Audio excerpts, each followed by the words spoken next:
In the vast, sun-baked expanse of West Texas, where the horizon stretched like an endless promise, Jack Harlan gripped the reins of his horse tighter as he spotted her. She was a crumpled shadow against the barbed wire fence that marked the edge of his ranch, her clothes torn and dust-caked, her face etched with exhaustion and fear. Jack, a man hardened by 60 years of wrangling cattle and weathering storms, had seen his share of strays, lost calves, wandering coyotes, but never a human one like this. As he dismounted and approached, her eyes fluttered open, wide with terror. "Please, just make it quick," she whispered, her voice a fragile thread in the hot wind, as if expecting the worst from this stranger looming over her. Jack froze, his calloused hands hovering mid-air. He wasn't sure what she meant at first, make what quick? But the way she clutched her side, the blood seeping through her shirt, told a story of desperation. She was young, maybe in her late 20s, with olive skin and dark hair matted by sweat. An immigrant, he guessed, one of those souls who'd braved the border's perils in search of something better. He'd heard the tales on the radio, seen the patrols from afar, but politics had always felt distant from his isolated life on the Harlan ranch. Now, here it was, bleeding on his land. "Ma'am," he said gruffly, kneeling down, "I ain't here to hurt you. Name's Jack. You need help?" Her name was Maria, as he learned later, a single mother from a small village in Mexico, fleeing the grip of a violent cartel that had claimed her husband's life. She'd crossed the Rio Grande with nothing but hope and a faded photo of her 2-year-old daughter, left behind with relatives. The journey had been brutal, dehydration, a fall in the desert that cracked her ribs, and now this, collapsing on a stranger's property. She whispered her plea again, mistaking Jack's rifle, slung over his saddle for coyotes, for a threat.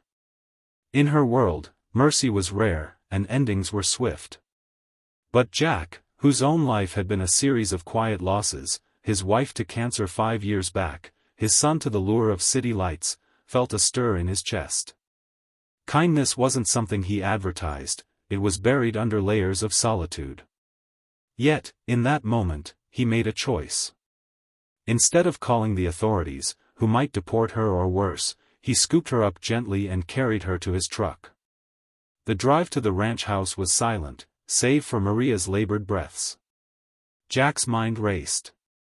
What was he doing? Harboring someone like this could cost him everything, his land, his freedom.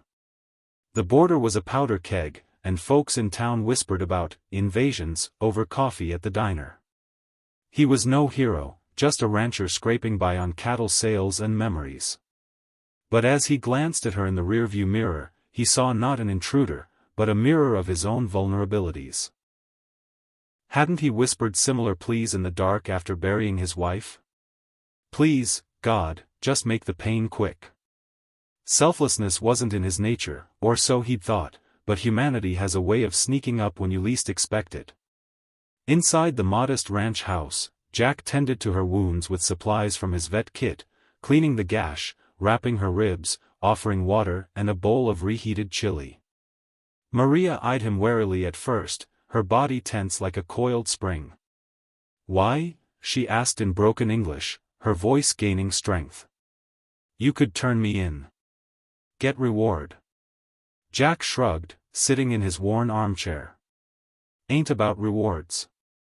Ranch life's taught me one thing, sometimes, you gotta help the weak ones, or the whole herd suffers." He didn't mention the deeper truth, that his ranch was failing. Drought had withered the pastures, and bank notices piled up like tumbleweeds. Helping her might be the final nail in his coffin, but ignoring her felt like betraying the man his wife had loved. As days turned into a week, an unexpected bond formed. Maria, recovering slowly, insisted on earning her keep. She cooked meals with spices she'd smuggled in her bag, flavors that transported Jack back to happier times. She mended fences, literally, patching the wire where she'd collapsed, and shared stories of her daughter, Sophia, whose laughter she described like sunlight on water. Jack, in turn, taught her about the stars visible from his porch, pointing out constellations he'd named with his son long ago. But tension simmered. Word spread in town about a mysterious woman at Harlan Ranch, fueled by a nosy neighbor's sighting. Immigration agents patrolled closer, and Jack's phone rang with anonymous warnings. "You're playin' with fire, old man," one caller growled. The turning point came on a stormy night, thunder rattling the windows like angry fists. Maria, feverish from an infection in her wound, confessed her full story. The cartel hadn't just killed her husband. They were hunting her for witnessing a deal gone wrong. "If they find me, they'll kill everyone around," she sobbed. "You should have made it quick that first day." Jack sat by her bedside, the weight of his decision pressing down. He could still call it in, save himself, let the system handle it.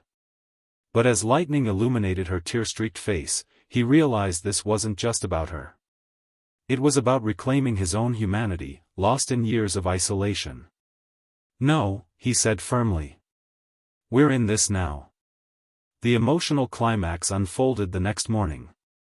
Jack drove to town, not to betray her, but to seek help from an old friend, a retired lawyer who'd fought for migrant rights. Risking exposure, he cashed in his last savings, meant for the ranch's taxes, to hire protection and start asylum papers for Maria. It was a shocking choice for a man who'd always played it safe, sacrificing his legacy for a stranger. But as he returned, finding Maria waiting with Sophia's photo clutched like a talisman, the transformation hit him. "You're not alone anymore," he told her. In that act of generosity, Jack felt a burden lift, his grief softening like rain on parched earth. Maria, too, bloomed, her fear giving way to gratitude, vowing to rebuild her life and reunite with her daughter. Weeks later, with legal wheels turning and the ranch teetering but intact, Maria prepared to move to a safe house. But she left a gift, a letter from Sophia's relatives, promising to send the girl once safe. Jack waved goodbye from the porch, his heart fuller than it had been in years. The ranch might sell, but he'd gained something priceless, a reminder that kindness ripples outward, healing wounds we didn't know we carried. In the end, Jack Harlan's story spread quietly through the community, not as a tale of loss, but of redemption. It whispered to anyone listening. In a world quick to judge and divide, one selfless act can bridge the deepest chasms. Maria thrived in her new life, Sophia by her side, and Jack. He tended his remaining cattle with a renewed spirit, knowing that true strength lies not in holding on, but in letting compassion guide the way. Hope, after all, is the most powerful choice of all.